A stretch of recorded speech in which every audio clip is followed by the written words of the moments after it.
और बात बिहार की कर लेते हैं। बिहार में विधानसभा चुनाव से पहले ही आरजेडी नेताओं पर सत्ता का रंग चढ़ने लगा है। आरजेडी नेता अभी ऐसी बेतुकी बयानबाजी कर रहे हैं जैसे वो सरकार बना चुके हैं, लेकिन अभी इन्हें पता नहीं है कि बिहार चुनाव के सत्ता की अग्नि परीक्षा अभी बाकी है। नवंबर में वोटिंग है, उसके बाद काउंटिंग है।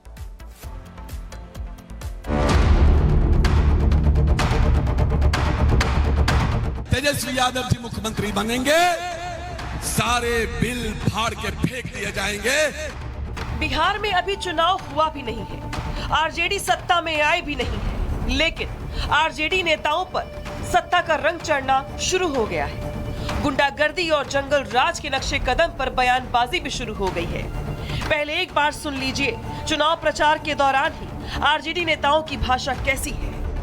बिहार और देश को बचाने के लिए इस लालटेन छाप को यहाँ जिताइए, एनडीए को हराइए, महागठबंधन की सरकार बनाइए, तेजस्वी यादव जी मुख्यमंत्री बनेंगे, सारे बिल फाड़ के फेंक दिए जाएंगे, चाहे वो वक्फ बिल हो, कोई बिल हो। कारी शोएब उस कानून को फाड़ने की धमकी दे रही हैं जो संसद से पारित हुआ। सुप्रीम कोर्ट ने जिस कानून पर मुहर लगाई, उस कानून को कारी शोएब जैसे आरजेडी नेता फाड़ देंगे तो जरा सोचिए कि कारी शोएब ये किसके दम पर बोल रही हैं। क्या बिना आरजेडी और तेजस्वी की मंजूरी के कारी शोएब जैसे नेता ऐसे बयान दे रहे हैं, वो भी तेजस्वी के मंच से? बिल्कुल नहीं। शोएब के इस बयान के पीछे तेजस्वी की सहमति है। फिर से सुन लीजिए कारी शोएब क्या कह रहे हैं। किसी के बहकावे में नहीं आना है, भाजपा आईटी सेल तरह तरह का फैला रहा है, उसमें नहीं जाना है। वक्फ बिल के खिलाफ करने वाले को इलाज करना है, जिन लोगों ने वक्फ बिल का समर्थन किया उनका इलाज करना है। कारी शोएब सिर्फ कानून को फाड़ने की बात नहीं कह रहे, बल्कि वो एनडीए के सभी दलों को मंच से धमकी दे रही हैं, जिन्होंने इस बिल को पास करवाने में सरकार का साथ दिया। इसमें जेडीयू, एलजेपी-आर, हम पार्टी समेत कई दल हैं। अब आप सोचिए कि कारी शोएब जैसे कितने बड़े आदमी हो गए हैं कि वो इन सभी दलों को मंच से धमका रही हैं। किसी के बहकावे में नहीं आना है, भाजपा आईटी सेल तरह तरह का फैला रहा है, उसमें नहीं जाना है। वक्फ बिल के खिलाफ करने वाले को इलाज करना है, जिन लोगों ने वक्फ बिल का समर्थन किया उनका इलाज करना है। तेजस्वी के मंच से धमकी और वक्फ बिल को फाड़ने वाले कारी शोएब के इस बयान को बीजेपी नेता अमित मालवीय ने सोशल मीडिया पर पोस्ट किया। इस दौरान बीजेपी प्रवक्ता शहजाद पूनावाला ने आरजेडी के गुंडागर्दी और जंगल राज वाली सोच को उजागर करने की कोशिश की, जबकि आरजेडी की सहयोगी पार्टी वीआईपी के नेता मुकेश सहनी ने कारी शोएब के बयान का बचाव किया। आरजेडी के नेता आरजेडी के अधिकृत मंच से आरजेडी के नेताओं के सामने वही बात दोहराते हैं जो तेजस्वी जी ने दोहराई थी कि वक्फ का बिल जो पार्लियामेंट ने पारित किया है संवैधानिक तरीके से, जिस पर सुप्रीम कोर्ट ने कोई रोक नहीं लगाई, अनुमोदित किया उसको एक प्रकार से, उसको फाड़ कर फेंक देंगे। तेजस्वी जी ने भी बोला था कचरे के डिब्बे में डालेंगे। और फिर यही नहीं, वो धमकी देते हैं कि जो विरोध करेगा उसे इलाज कर दिया जाएगा। सोचिए, यही तो हम कह रहे हैं कि आरजेडी का मतलब जंगल राज। देखिए उन लोगों को बारे में क्या करना है, वो लोग नफरत की राजनीति करती है, वो लोग भाई भाई को लड़ाना चाहता है, धर्म का चोला पहनकर एक दूसरे धर्म को लड़ाना चाहता है, विकास की बात ही नहीं करते। आरजेडी नेता कारी शोएब के वक्फ बिल फाड़ने वाले बयान पर हम पार्टी के नेता जीतन राम मांझी ने भी सवाल खड़े किए। इस दौरान उन्होंने साफ कहा कि कोई कुछ भी बोले, लेकिन कोई वक्फ बिल को हटा नहीं सकता। मांझी ने बिहार में एनडीए सरकार बनने का दावा भी किया। हम कहते हैं कि हमारी सरकार बनेगी तो चंद्रमा को ले आवेंगे पृथ्वी पर, है संभव? तो उसी वो लोग बोलते हैं होना कुछ नहीं है तो आए बाएं चकराएं, जो बोल दें उन लोग, लेकिन जो करने वाला है यथार्थ को समझता है और उसी ढंग से वो बात करता है। तो इन लोगों को तो होना नहीं है तो जो मन में है तो बोल रहे हैं। बिहार चुनाव को लेकर आरजेडी इस तरह से उत्साहित है मानो वो चुनाव जीत ही जाएगी। इसी ओवर कॉन्फिडेंस में आरजेडी के नेता अभी से आउट ऑफ कंट्रोल हो रहे हैं। ऐसे में अब देखना ये है कि बिहार की जनता आरजेडी नेताओं की ऐसी बेतुकी बयानबाजी पर क्या कुछ रवैया अपनाती है। क्या आरजेडी के नेताओं के ऐसे बेतुके बयान से तेजस्वी और उनकी पार्टी को चुनाव में नुकसान होगा या फिर अल्पसंख्यक वोटों का फायदा होगा? Bureau report, Republic Bharat. तो बिहार विधानसभा चुनाव को लेकर लगातार एक दूसरे पर हमलेवार पलटवार हो ही रहे हैं, लेकिन इस बीच एक और बड़ी जानकारी आपको दे दें कि आरजेडी नेता तेजस्वी यादव का नया चुनावी पैंतरा सामने आया है। आरजेडी नेता तेजस्वी यादव नया चुनावी ऐलान किया है। ये कहना है तेजस्वी यादव का। पूर्व पंचायत प्रतिनिधियों को पेंशन मिलेगी। तेजस्वी यादव कह रहे हैं कि पूर्व पंचायत प्रतिनिधियों को पेंशन दी जाएगी, पंचायत प्रतिनिधियों को 2 गुना भत्ता देंगे। आरजेडी नेता तेजस्वी यादव ने चुनाव के दौरान जब आचार संहिता लागू है और वहीं दूसरी ओर अभी वोटिंग होनी है, उसके पहले ये ऐलान किया है। तेजस्वी ने किसी का नुकसान नहीं किया, ना ही किसी को तेजस्वी से शिकायत है। बिहार की जनता ने इन लोगों को 20 साल का मौका दिया। हम केवल बिहार की जनता से 20 महीने का समय चाहते हैं और मुझे पूरा भरोसा है बिहार की जनता पर, अपने मालिकों पर, कि इस बार बदलाव भी होगा और नई सरकार भी बनेगी महागठबंधन की और मिलकर के नया बिहार हम लोग बनाने का काम करेंगे, बिहार को नंबर 1 बनाने का काम करेंगे। पहली बात, जो त्रिस्तरीय पंचायत प्रतिनिधियों एवं ग्राम कचहरी प्रतिनिधियों का मानदेय भत्ता दुगुना किया जाएगा। हमारी सरकार बनने पर, महागठबंधन की सरकार बनने पर पूर्व पंचायत एवं ग्राम कचहरी प्रतिनिधियों को पेंशन राशि देने की शुरुआत की जाएगी। कई राज्यों में पेंशन है देने का, लेकिन बिहार में नहीं है और पंचायत प्रतिनिधियों और ग्राम कचहरी प्रतिनिधियों की ये मांग थी लंबे समय तक कि उनको भी जो है पेंशन दिया जाए। उन लोगों से भी हमारी मुलाकात हुई थी और हम लोगों ने तय किया है कि इनको पेंशन भी दिलाया जाए।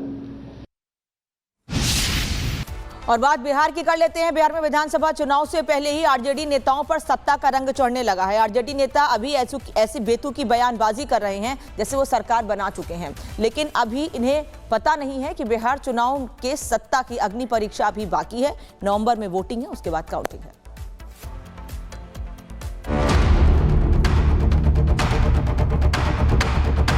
तेजस्वी यादव जी मुख्यमंत्री बनेंगे, सारे बिल फाड़ के फेंक दिए जाएंगे। बिहार में अभी चुनाव हुआ भी नहीं है, आरजेडी सत्ता में आए भी नहीं है, लेकिन आरजेडी नेताओं पर सत्ता का रंग चढ़ना शुरू हो गया है। गुंडागर्दी और जंगल राज के नक्शे कदम पर बयानबाजी भी शुरू हो गई है। पहले एक बार सुन लीजिए चुनाव प्रचार के दौरान ही आरजेडी नेताओं की भाषा कैसी है। बिहार और देश को बचाने के लिए इस लालटेन छाप को यहाँ जिताइए, एनडीए को हराइए, महागठबंधन की सरकार बनाइए, तेजस्वी यादव जी मुख्यमंत्री बनेंगे, सारे बिल फाड़ के फेंक दिए जाएंगे, चाहे वो वक्फ बिल हो, कोई बिल हो। कारी शोएब उस कानून को फाड़ने की धमकी दे रही है जो संसद से पारित हुआ। सुप्रीम कोर्ट ने जिस कानून पर मुहर लगाई, उस कानून को कारी शोएब जैसे आरजेडी नेता फाड़ देंगे। तो जरा सोचिए कि कारी शोएब ये किसके दम पर बोल रही हैं? क्या बिना आरजेडी और तेजस्वी की मंजूरी के कारी शोएब जैसे नेता ऐसे बयान दे रहे हैं, वो भी तेजस्वी के मंच से? बिल्कुल नहीं। शोएब के इस बयान के पीछे तेजस्वी की सहमति है। फिर से सुन लीजिए कारी शोएब क्या कह रही हैं। किसी के बहकावे में नहीं आना है। भाजपा आईटी सेल तरह का फैला रहा है, उसमें नहीं जाना है। वक्फ बिल के खिलाफ करने वाले को इलाज करना है। जिन लोगों ने वक्फ बिल का समर्थन किया, उनका इलाज करना है। कारी शोएब सिर्फ कानून को फाड़ने की बात नहीं कह रही, बल्कि वो एनडीए के सभी दलों को मंच से धमकी दे रही हैं, जिन्होंने इस बिल को पास करवाने में सरकार का साथ दिया। इसमें जेडीयू, एलजेपी-आर, हम पार्टी समेत कई दल हैं। अब आप सोचिए कि कारी शोएब जैसे कितने बड़े आदमी हो गए हैं कि वो इन सभी दलों को मंच से धमका रही हैं। किसी के बहकावे में नहीं आना है। भाजपा आईटी सेल तरह का फैला रहा है, उसमें नहीं जाना है। वक्फ बिल के खिलाफ करने वाले को इलाज करना है। जिन लोगों ने वक्फ बिल का समर्थन किया, उनका इलाज करना है। तेजस्वी के मंच से धमकी और वक्फ बिल को फाड़ने वाले कारी शोएब के इस बयान को बीजेपी नेता अमित मालवीय ने सोशल मीडिया पर पोस्ट किया। इस दौरान बीजेपी प्रवक्ता शहजाद पूनावाला ने आरजेडी के गुंडागर्दी और जंगल राज वाली सोच को उजागर करने की कोशिश की, जबकि आरजेडी की सहयोगी पार्टी वीआईपी के नेता मुकेश सहनी ने कारी शोएब के बयान का बचाव किया। आरजेडी के नेता आरजेडी के अधिकृत मंच से आरजेडी के नेताओं के सामने वही बात दोहराते जो तेजस्वी जी ने दोहराई थी कि वक्फ का बिल जो पार्लियामेंट ने पारित किया है संवैधानिक तरीके से, जिस पर सुप्रीम कोर्ट ने कोई रोक नहीं लगाई, अनुमोदित किया उसको, एक प्रकार से उसको फाड़ कर फेंक देंगे। तेजस्वी जी ने भी बोला था कचरे के डिब्बे में डालेंगे। और फिर यही नहीं, वो धमकी देते हैं कि जो विरोध करेगा उसे इलाज कर दिया जाएगा। सोचिए, यही तो हम कह रहे हैं कि आरजेडी का मतलब जंगल राज। देखिए, उन लोगों को बारे में क्या करना है, वो लोग नफरत की राजनीति करती है। वो लोग भाई भाई को लड़ाना चाहता है, धर्म का चोला पहनकर एक दूसरे धर्म को लड़ाना चाहता है, विकास की बात ही नहीं करते। आरजेडी नेता कारी शोएब के वक्फ बिल फाड़ने वाले बयान पर हम पार्टी के नेता जीतन राम मांझी ने भी सवाल खड़े किए। इस दौरान उन्होंने साफ कहा कि कोई कुछ भी बोले, लेकिन कोई वक्फ बिल को हटा नहीं सकता। मांझी ने बिहार में एनडीए सरकार बनने का दावा भी किया। हम कहते हैं कि हमारी सरकार बनेगी तो चंद्रमा को ले आवेंगे पृथ्वी पर, है संभव? तो उसी वो लोग बोलते हैं होना कुछ नहीं है तो आए बाएं चकराएं, जो बोल दें उन लोग, लेकिन जो करने वाला है यथार्थ को समझता है और उसी ढंग से वो बात करता है। तो इन लोगों को तो होना नहीं है तो जो मन में है तो बोल रहे हैं। बिहार चुनाव को लेकर आरजेडी इस तरह से उत्साहित है मानो वो चुनाव जीत ही जाएगी। इसी ओवर कॉन्फिडेंस में आरजेडी के नेता अभी से आउट ऑफ कंट्रोल हो रहे हैं। ऐसे में अब देखना ये है कि बिहार की जनता आरजेडी नेताओं की ऐसी बेतुकी बयानबाजी पर क्या कुछ रवैया अपनाती है। क्या आरजेडी के नेताओं के ऐसे बेतुके बयान से तेजस्वी और उनकी पार्टी को चुनाव में नुकसान होगा या फिर अल्पसंख्यक वोटों का फायदा होगा? Bureau report, Republic Bharat. तो बिहार विधानसभा चुनाव को लेकर लगातार एक दूसरे पर हमलेवार पलटवार हो ही रहे हैं, लेकिन इस बीच एक और बड़ी जानकारी आपको दे दें कि आरजेडी नेता तेजस्वी यादव का नया चुनावी पैंतरा सामने आया है। आरजेडी नेता तेजस्वी यादव नया चुनावी ऐलान किया है। ये कहना है तेजस्वी यादव का। पूर्व पंचायत प्रतिनिधियों को पेंशन मिलेगी। तेजस्वी यादव कह रहे हैं कि पूर्व पंचायत प्रतिनिधियों को पेंशन दी जाएगी, पंचायत प्रतिनिधियों को दोगुना भत्ता देंगे। आरजेडी नेता तेजस्वी यादव ने चुनाव के दौरान, जब आचार संहिता लागू है और वहीं दूसरी ओर अभी वोटिंग होनी है, उसके पहले ही ऐलान किया है। तेजस्वी ने किसी का नुकसान नहीं किया, ना ही किसी को तेजस्वी से शिकायत है। बिहार की जनता ने इन लोगों को 20 साल का मौका दिया।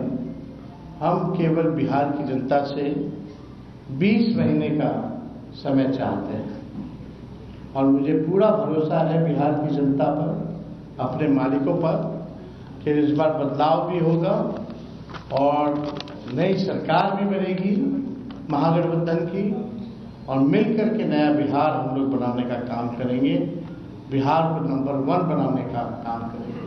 पहली बात, जो त्रिस्तरीय पंचायत प्रतिनिधियों एवं ग्राम कचहरी प्रतिनिधियों का मानदेय भत्ता दुगुना किया जाएगा। हमारी सरकार बनने पर, महागठबंधन की सरकार बनने पर, पूर्व पंचायत एवं ग्राम कचहरी प्रतिनिधियों को पेंशन राशि देने की शुरुआत की जाएगी। कई राज्यों में पेंशन है देने का, लेकिन बिहार में नहीं है।